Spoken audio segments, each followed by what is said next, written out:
bisa ditolak. Kan menakutkan sekali kalau begitu. Siapa pernah ingat di 2 Raja-Raja pasal 13 ada kisah yang aneh sekali. Nabi muda mati dimakan singa. Oke, yang belum tahu nanti baca di rumah.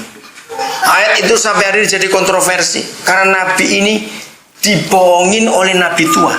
Dipanggil, tinggal di sini, kamu boleh makan. Tuhan berkata begitu. Nah, sampai hari ini banyak gereja diskusi tentang pasal itu. Apakah Tuhan sekejam itu? Jawabannya tidak. Bila kenapa Nabi tua diizinkan Tuhan untuk berbuat yang salah sampai Nabi muda itu mati? Jawabannya Nabi muda yang gak taat. Sebab Tuhan sudah berfirman lebih dulu kepada dia harus cepat kembali dan tidak boleh makan di mana-mana.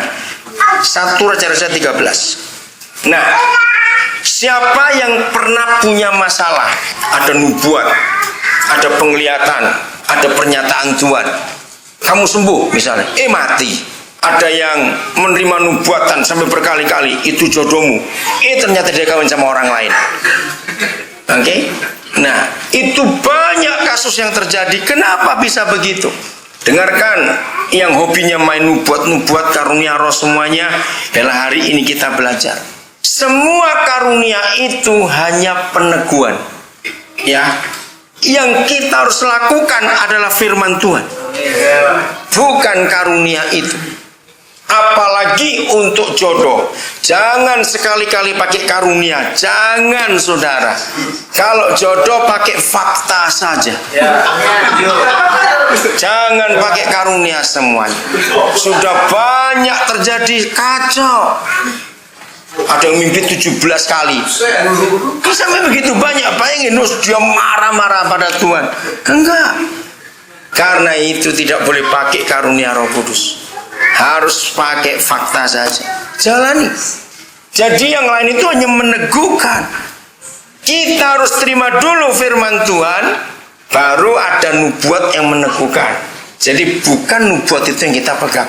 Belum lama ini saya lagi nangani kasus yang sangat betul-betul mengerikan. Satu keluarga menikah sudah 7 tahun, nggak punya anak. Masuk tahun ke-8, istrinya hamil. Senang bukan?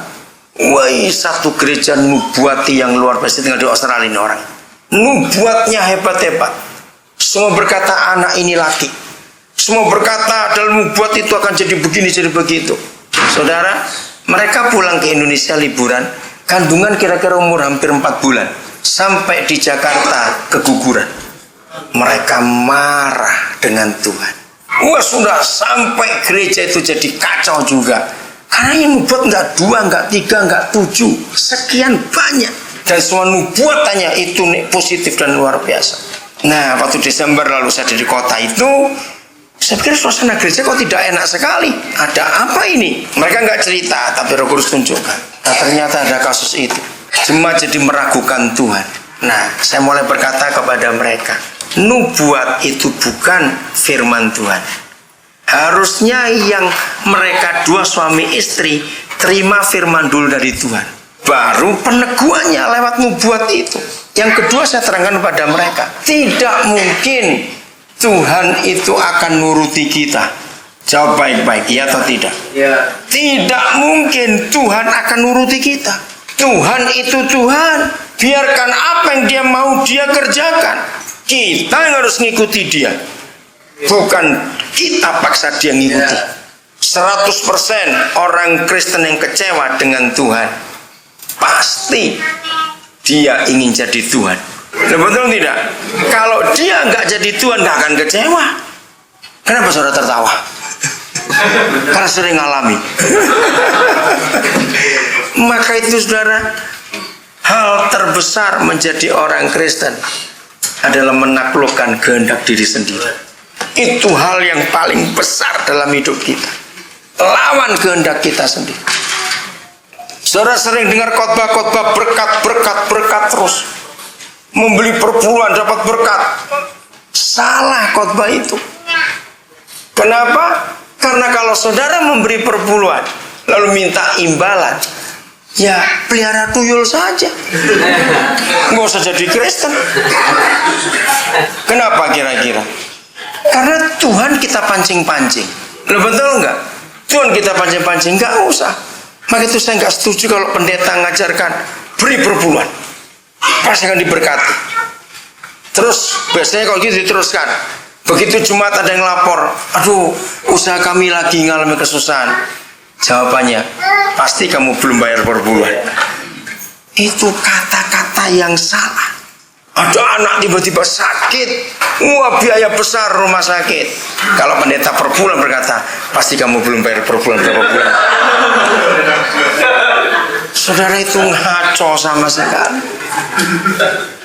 Papa kita nggak mata duitan. Amin. Jangan percaya kalau awal tahun ada pendeta khotbah, tabur dulu tahun ini berapa juta. Nanti kita akan lihat sepanjang tahun ini Tuhan bagaimana. Wah, itu sudah salah sama sekali. Ingat, Tuhan kita nggak mata duitan.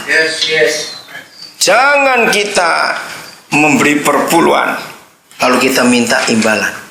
Kalau kita mau beri, berilah tanpa ada embel-embel apa-apa. Mau dia balas mau tidak, itu urusan dia. Aku mengasihi papaku.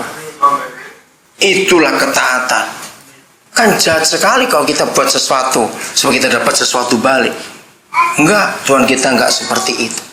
Jadi bukan nabi tua yang salah sehingga nabi muda mati. Tidak, nabi tuanya, nabi muda yang tidak taat. Walaupun dia itu adalah hamba Tuhan yang mengatakannya. Terus pegang firman yang pertama. Yeremia 35. Ayo cepat. Oh, ini lebih hebat lagi. Ada satu keluarga, namanya keluarga keturunan yang sangat diberkati Tuhan dalam hidup mereka.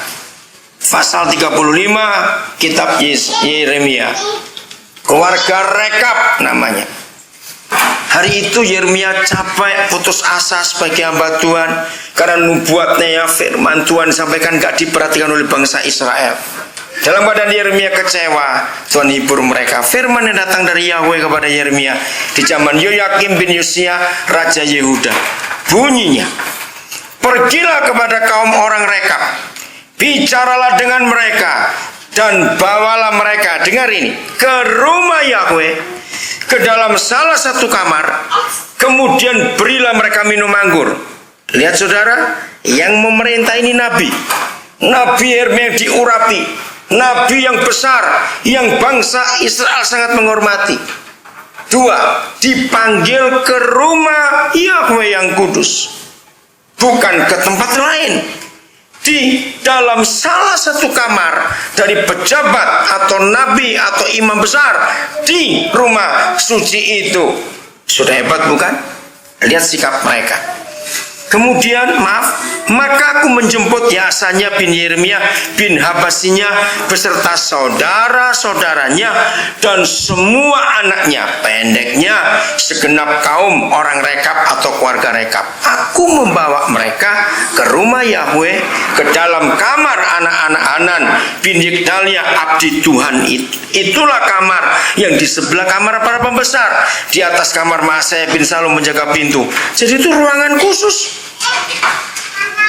Saudara, lihat reaksi mereka di depan anggota kaum orang Rekab itu. Aku, Yeremia, meletakkan piala-piala penuh anggur dan cawan-cawan. Lalu aku berkata kepada mereka, silakan minum anggur. Saudara, apa yang dijawab? Tetapi mereka menjawab, kami tidak minum anggur, sebab Yonadab bin Rekab, bapak leluhur kami, telah memberi perintah kepada kami. Katanya, janganlah kamu atau anak-anakmu pun minum anggur sampai selama-lamanya. Saudara, orang Rekab, Yonadab bin Rekab itu bukan orang Yahudi. Kalau saudara baca lagi di zaman perjanjian, di zaman Yosua ada nama ini. Mereka itu bangsa kecil yang negaranya wilayah dilewati Israel waktu berjalan di padang gurun.